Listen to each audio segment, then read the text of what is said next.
Hello, welcome back to yet again another episode of Conant Reacts. Today I've got a very special episode planned. It's not a reaction video. I actually had the chance to sit down and interview Bobby Sproat. He is a musician from Windsor, Ontario. I had a lot of fun during this interview and I really hope that you guys enjoy it. If you did, don't forget to hit the like and subscribe button and let me know what you thought of it down in the comments below. Without any further ado, let's just cue that intro.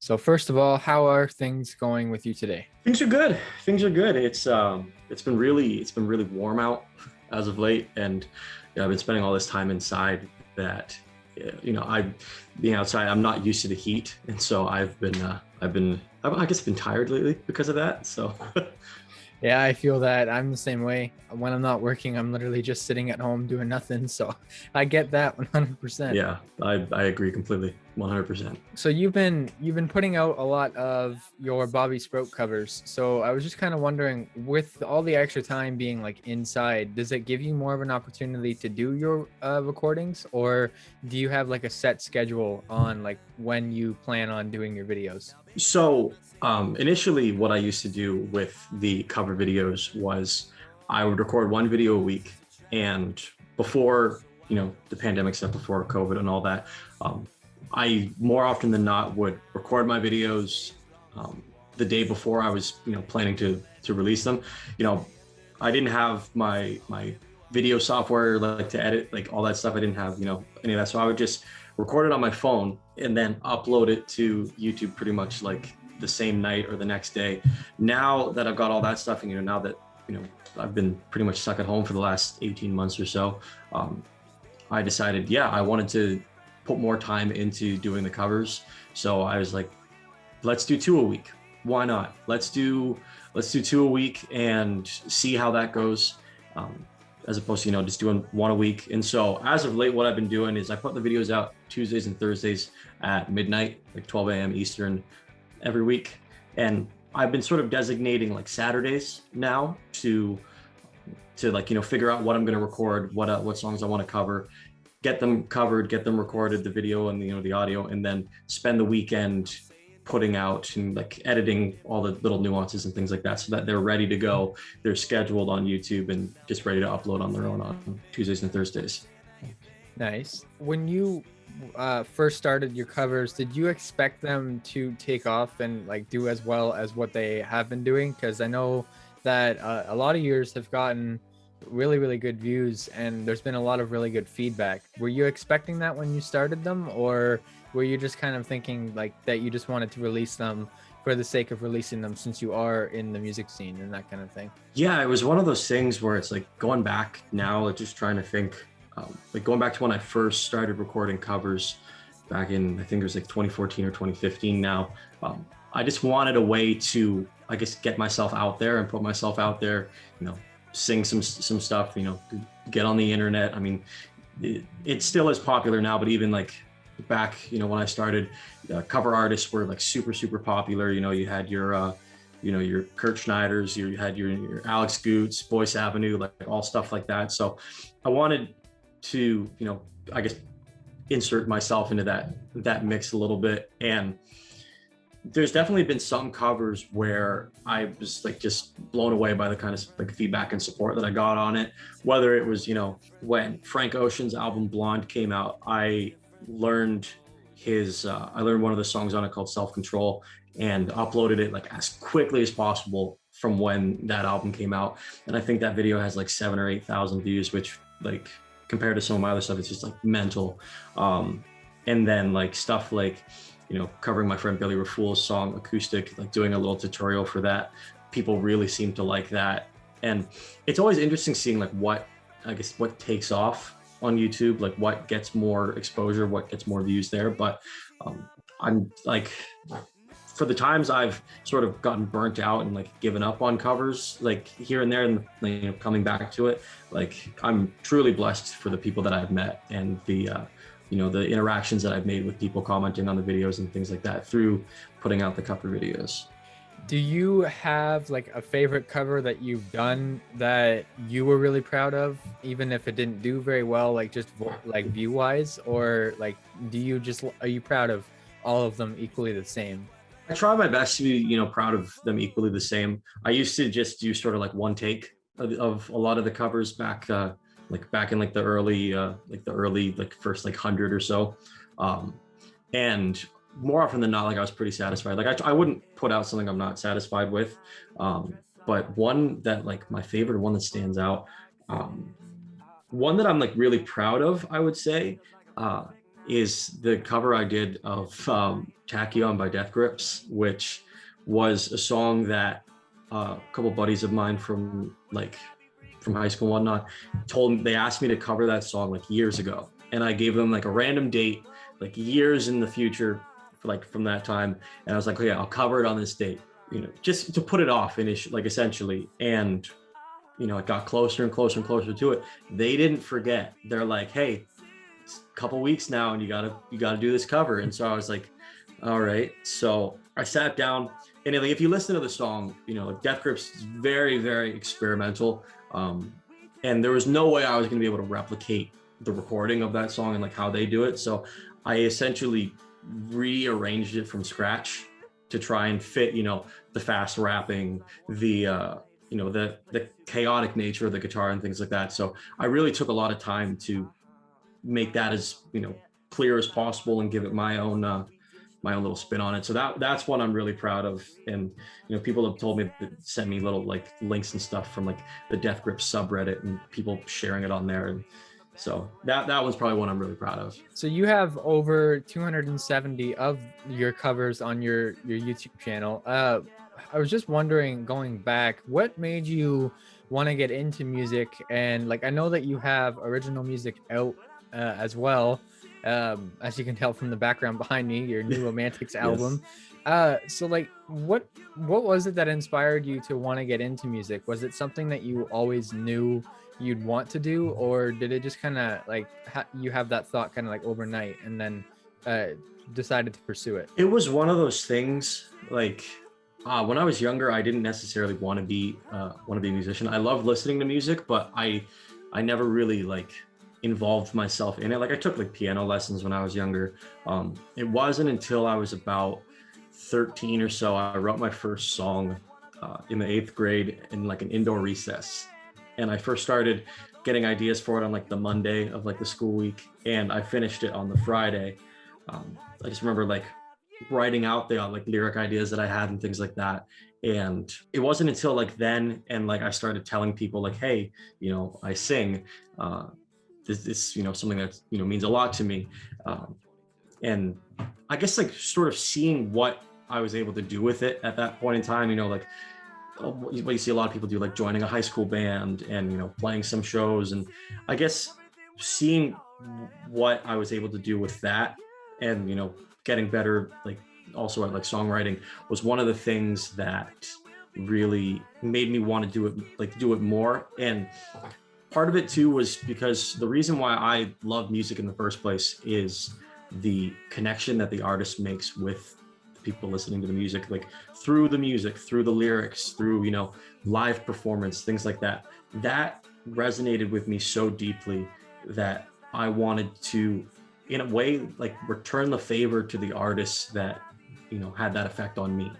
And writing these songs, putting out my own music, and having people reach out to me to tell me like that my music sort of resonated with them, and like they related to what I was saying, to what I was singing and all that hit me in a more powerful way than how it affected me with the artists I was listening to when I was younger.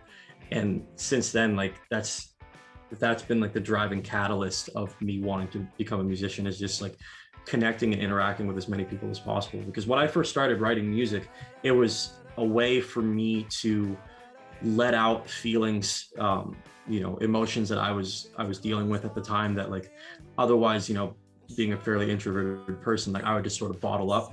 And it was easier for me to sing about it, for me to write about it and put it into a song, than it was for me to talk about it at the time.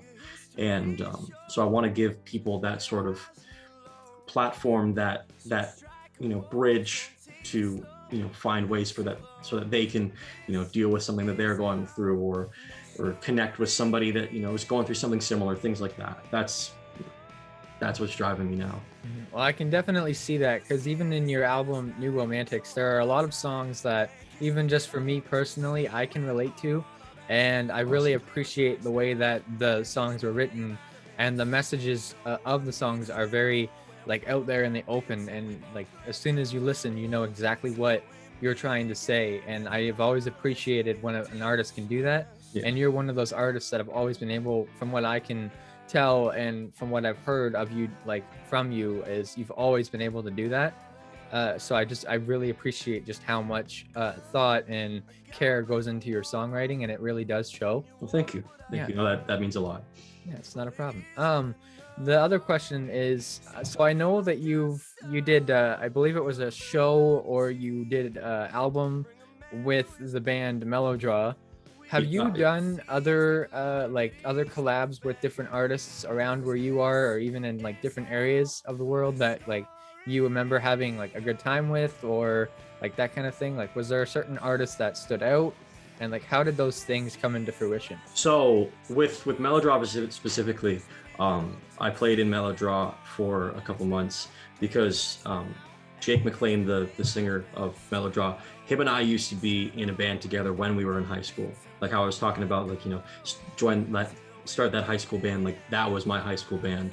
We were in a band together called Hello Audio for about a little bit over a year and a half. And we always stayed close. I mean, Jake recorded some of the bass on New Romantics, and he, at the time, Melodraw was just looking for some people to fill out the sound when they were playing shows. And him and I have always been close musically, and I trust him and he trusts me, and so I got to play with them for a little bit, and that was a lot of fun. It was my first instance of not really, I guess, like being in the forefront, like being the singer, the person in the middle of the stage, and getting to play with Jake and with Jeremy in Melodraw was a lot of fun, because it was different than the sounds that the music that I make and things like that.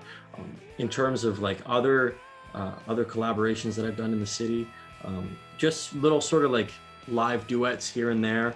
I did a duet with Chelsea Danfield, quite a few years ago. She's the singer from Windsor. She's out in Hamilton right now. Just like small things like that. There's artists that I would love to do a song with, or do a little duet with, things like that.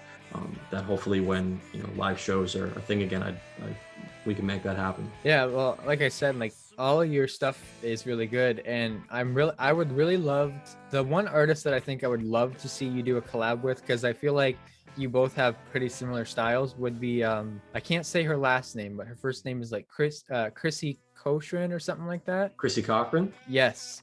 Okay, yeah. She has like she's got a very unique, like almost jazzy style of voice, and I feel like if like a song with her would it would do really, really well. And I know that you've been a pretty big supporter of her, because I've seen you share her new music and stuff like that all the time on your Facebook. Right. So like if that was to come into fruition, what kind of thing would you like want message wise in a song, or like do you have like an idea if something like that was to happen? I had a like Chrissy and I have played shows before, and like you said, I love Chrissy's music. She's probably one of my favorite, if not my favorite, like singer here in Windsor. I've got her most recent album on vinyl and things like that. So I'm definitely a big fan. And in terms of like stylistically, I feel like probably one of the best ways for us to work together would be to do some sort of like like soft, like love song kind of style. She's got that jazzy soulful tone in her voice, very soft, and I think that complementing that with like in like a love song would be the best way to do it, because I love writing love songs. I love love songs in general, and there's nothing better sometimes than just that classic man woman like duet love song sort of thing. So that'd be like a big thing I'd love to do someday, hopefully. So switching things over, the very first time that I think I had ever heard about you was probably the first or second week when I moved to Windsor for college. And I remember, I think the first time I ever heard any of your music was off the New Romantics album. And then when I wrote my story and like biography, I remember reading that you had received the Windsor Independent Music Award, I think in 2015. Right, yeah, around there. What was that like when you got like recognition for the incredible talent that you do have? Like at the time, that was one of, if not like my biggest achievement at the time. Yeah. So there was a publication here in Windsor called Windsor Independent that would, was like a locally made magazine, locally made paper. And they did these things called the Windy Indie Awards, where it was essentially like a best of Windsor year-end awards sort of thing, where people, like, they had a list of all these different things, favorite dive bar, favorite hamburger in Windsor, favorite restaurant in Windsor, things like that. And they had a music category, and you could just fill in whatever you wanted. And in I want to say it was 2014, like the tail end of 2014, I was voted the best solo male musician in Windsor for 2014, which at the time was sort of mental to me because, I didn't have New Romantics out yet. That wouldn't come out until 2016. I wouldn't have, the 3 Her EPs that I put out in 2015. It was, at the time, it was just it started with a Couch EP from 2013 and the Happy EP that I put out in 2014. And I had played a bunch of shows, and like, I was certain that people like knew who I was, like, to an extent at the time, but to get that sort of recognition, like to be associated with, the people that I looked at as like, these are like, when I thought of the Windsor music scene, I thought of the Dave Russells, the James Owells, the Chrissy Cochrans, Tara Watts, people like that, to sort of, at least for a time, be grouped in with those people. It was huge. I was 2014, I was like 20, 21 at the time, and still trying to figure out what kind of solo artist I wanted to be. And that, I've still got copies of the Independent from like that issue. It was a great honor, truthfully. Mm-hmm. So I know that you currently have new music in the works, and Yes. you have said that this is going to be very different from things that we've heard before in the past. What Mhm. kind of thing can you tease about those, the songs, and what we should be expecting when those do get released? So one thing I can tease is when you listen to New Romantics, you can tell it's like half acoustic, half electric. It's all full band, but it's like sort of half and half. Like New Romantics was like a diary format type of song, and with like the imagery that we did with the album art and whatnot. This new album is primarily just like fully electric. It's a full band, more like indie pop kind of sound to it. It's a much more mature album than New Romantics. The big tagline. I'm trying to limit what I say without giving too much away. But if you see on my social media, like the main tagline I've been posting, in my bios and all that, is what's important to you. That's the big tagline. And that kind of question, the answer changes with everybody. So the album is sort of a declaration, but also like a confession, and almost like just sort of like it's a way for me to express more of myself and to do it more freely and try these new sounds, or try writing about these new topics in a way that like I hadn't before with New Romantics. So it's a much more mature album. It's a longer album than New Romantics. I'll say that much. There's New Romantics was 8 songs. This one's going to be longer than that. So that's one thing I'm really excited about. But you're gonna sort of hear me in a different light with this new record, and I'm super stoked because I believe it's like, up to this point, it's the best work I've done. And I can't wait for people to hear it. I mean, when it's ready, you guys will know. Like when it's right, you guys will know. So with with like COVID and all that, I'm sure it probably put a damper on like the release date of the album, as well as like just working on it. Was there anything that you found like super difficult about when all that started, and like how much of a setback you probably weren't expecting it to cause, and like how did you overcome that? Because I know there had been a few instances with artists where some of their projects, they had just dropped them because they couldn't get back in the studio, and then they lost their creative focus or their creative drive. Was there anything that you did to keep you focused and wanting to continue on with this, even when like you were at a low point and didn't want to? Right. So we were lucky enough that my partner and the drummer in my band, Jaden Turnbull, also plays in Talking Violet. He has a studio that he records a bunch of stuff out of, and we were lucky enough to have that space. So last summer, myself, Ian Pattison, our guitar player, Nate Blackton, our bass player, who also plays with Jay in Talking Violet, Jay and myself, we just stayed at the studio for a whole month, and that became sort of our bubble. And we'd wake up, we would record, whether it was drums, guitars, bass, or anything like that, and we'd work on that for like 8 to 10 to 12 hours a day, depending on what we were going for. And it really made a difference, because as opposed to being at home and not being sure if you're able to go to the studio to record on the album, essentially eliminating that first bit, so that we wake up, we're there, we're surrounded by inspiration, by instruments, all that stuff, so that like our frame of mind at the time is focused on, let's make the best album that we possibly can. And we were able to finish recording, which I'm extremely happy about. Yes, the post-production of it has been halted. We haven't gotten together to work on mixing the record, mastering the record, and things like that. But that is, as much of it is, you could look at it as like a bummer. For me, it's been more so a matter of just keeping people safe, keeping my family safe in all the stuff that's been going on with everything. So I maybe for a while I looked at it as like, man, this sucks. But the other thing I look at it as is, not necessarily having a timeline isn't a bad thing. One thing I wanted to do with this record is make sure that I put the time and effort into making it as widespreadly known as possible. So whether that's taking the time necessary, even after it's done, to think about, okay, how do we want to market it? How do we want to how do we want the artwork to look? How do we want promotional photos for the album to look, or promotional photos for a single to look? How do we want a video to go with that? What do we want to do to make the most out of what we can with each piece of the record, as well as the record as a whole?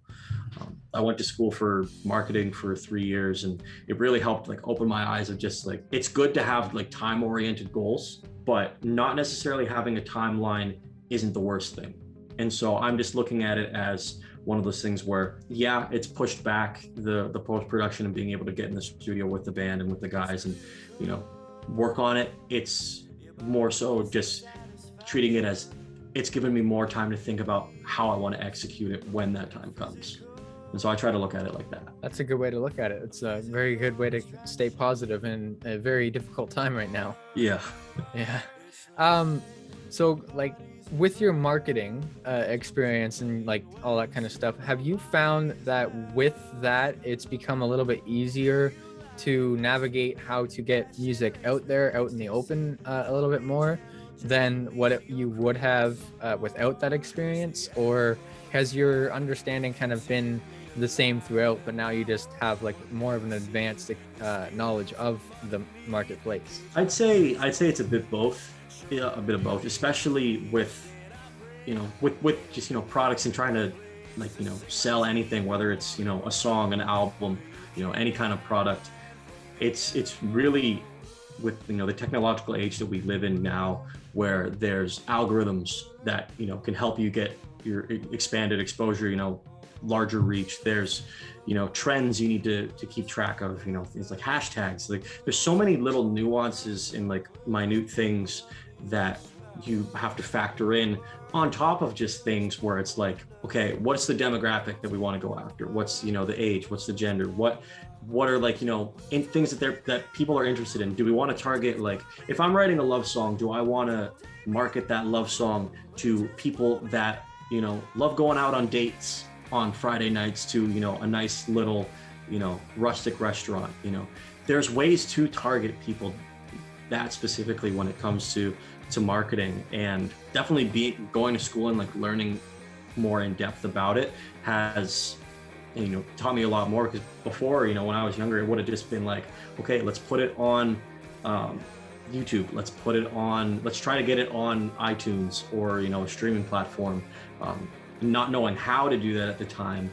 Whereas now it's like, I know what I need to do to get things there, and it's given me a lot more options and a lot more to consider. That's definitely for sure. But when you're living in a business world, in a marketing world, where the more specific you can be, the more likely you are to target those people that you want to reach.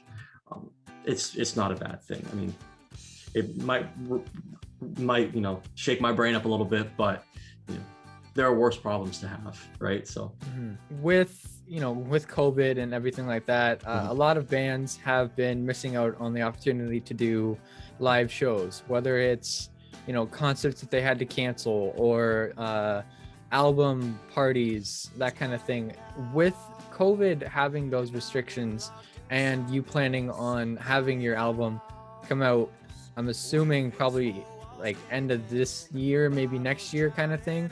Did you originally have any kind of plans to do like a live acoustic set or something like that of some of the songs off your album? And like, what kind of things have you wanted to have the chance to do but now can't? And like, how are you trying to maybe like switch things up in a way?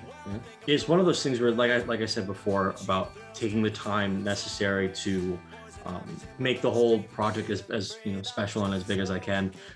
Part of that process is sort of like the live shows, and one thing I've always wanted to do is make the live event, like the atmosphere that comes with going to a live show, going to a Bobby Sproat live show, something to remember.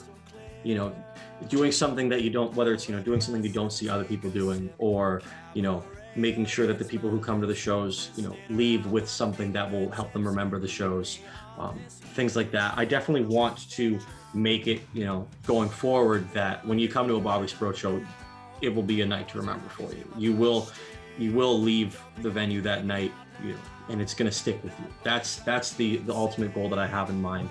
And in terms of promoting the album through live music, I have some ideas. It'll definitely pan out based on how I want to roll out the songs before the whole album comes out. But I definitely have some ideas, and having the time now to just sort of sit back and jot down ideas and think about how I'm going to execute it when the time comes and we can do it.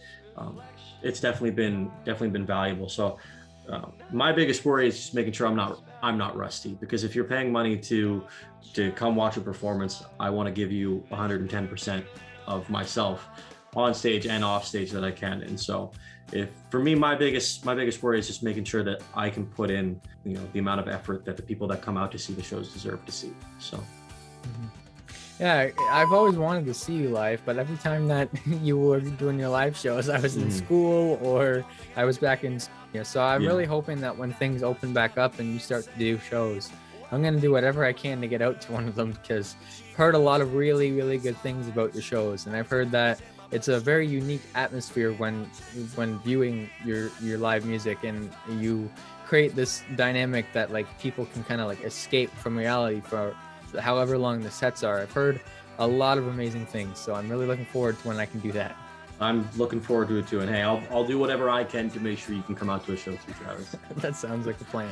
So I only have like a couple more questions.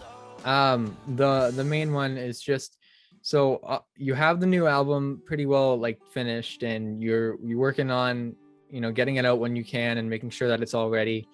what are you most excited for about this album? Is there a favorite song that you have on there? I'm not gonna ask for titles because I know you want to keep that a surprise, but like, is there a song or like even just the stylistic approach that you are really, really excited for? I know you kind of touched base on that a little bit already, Yeah. but One of my things I'm looking forward to the most about the album, aside from just, putting it out, um, I think one of the things I'm most excited about when it comes to the album is the potentiality to grow from it, right?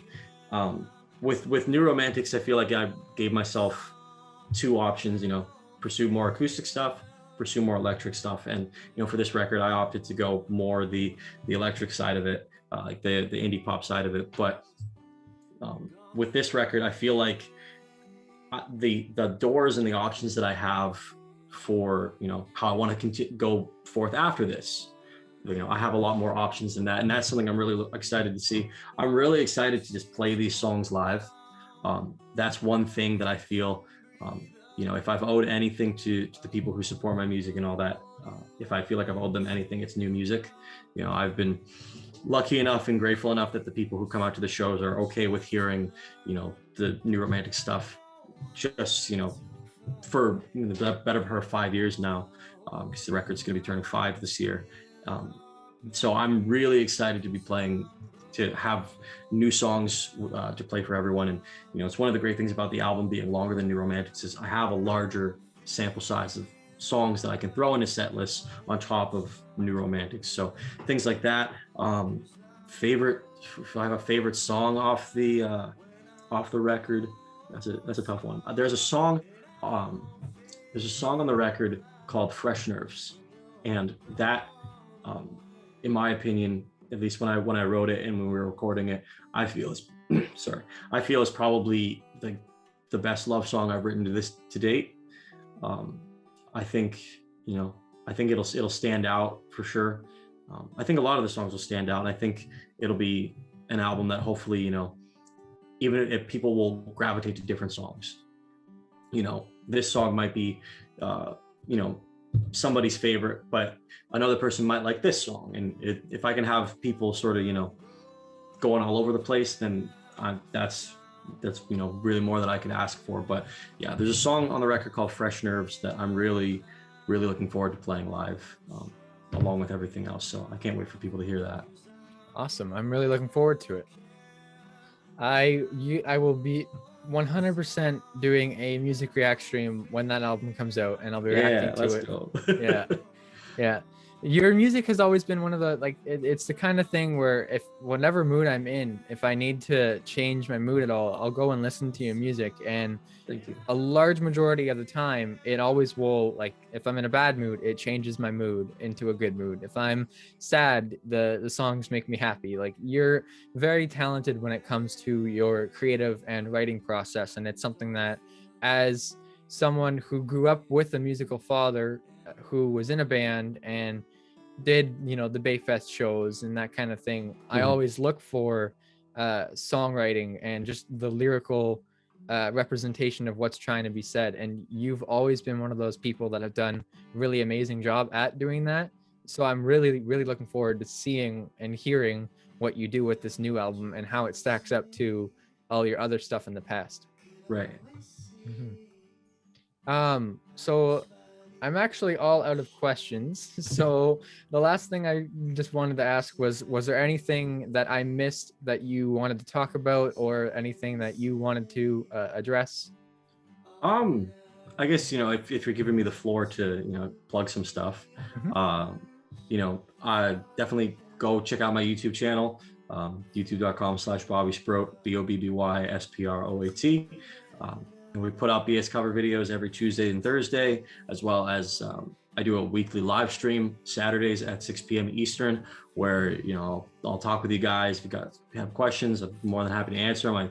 I play a lot of songs, and if there's a request, if I know how to play it, even if it's just like a little tiny bit of the song, I always have no problem playing stuff like that. So come on out. Yeah, we do that every Saturday. And yeah, just thank you to everyone for supporting my music up to this point. I always feel bad that it's been 5 years since New Romantics came out, and I haven't had anything new for anyone. But you know, it's one of those things where to finally have something, I'm more than motivated and excited to show you guys this next chapter of my music. And all I can say is, you know, I think it's worth the wait, and I think you guys will think it's worth the wait too. So in terms of when that comes out, I'm not sure yet, but like I said before, when it's right, you will know and you'll hear it. Yeah. I did have one question from a buddy of mine over on my Discord channel. Okay. He wanted to know what your favorite anime is. Oh, okay. Ooh, okay, that's tough. I watched a lot of anime when I was younger, in like grade school and high school. So it's like a bit more, I don't want to say old school because I don't know, but probably I'd have to say like I was really big into Yu-Gi-Oh. Yu-Gi-Oh was a big one. Dragon Ball Z. There used to be this thing on Cartoon Network called Toonami, where they would play, you know, Dragon Ball Z, things like that. So that mixed with like Saturday morning cartoons, watching Pokemon and Yu-Gi-Oh and things like that. So I'd have to say my favorite anime, probably Yu-Gi-Oh. But the guys in the band tell me to watch, you know, a lot more of like the newer stuff. So maybe one day I'll get into that. Nice.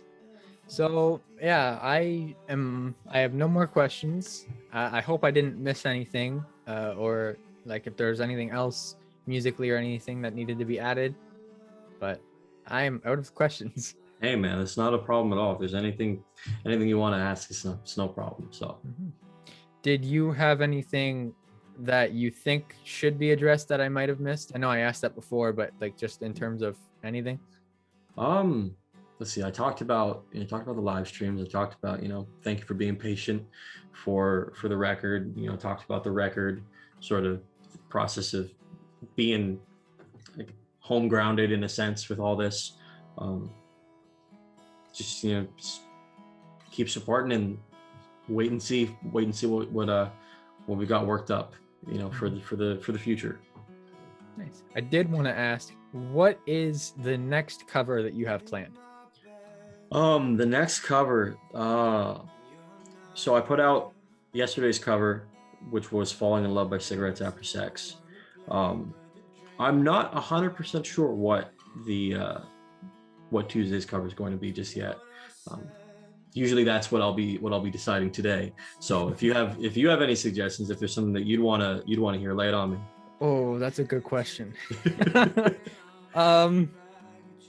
Just because I'm such a big fan and I've been in love with the music for so long, I think it'd be really interesting to see your take on Was It Too Much by Autumn Kings.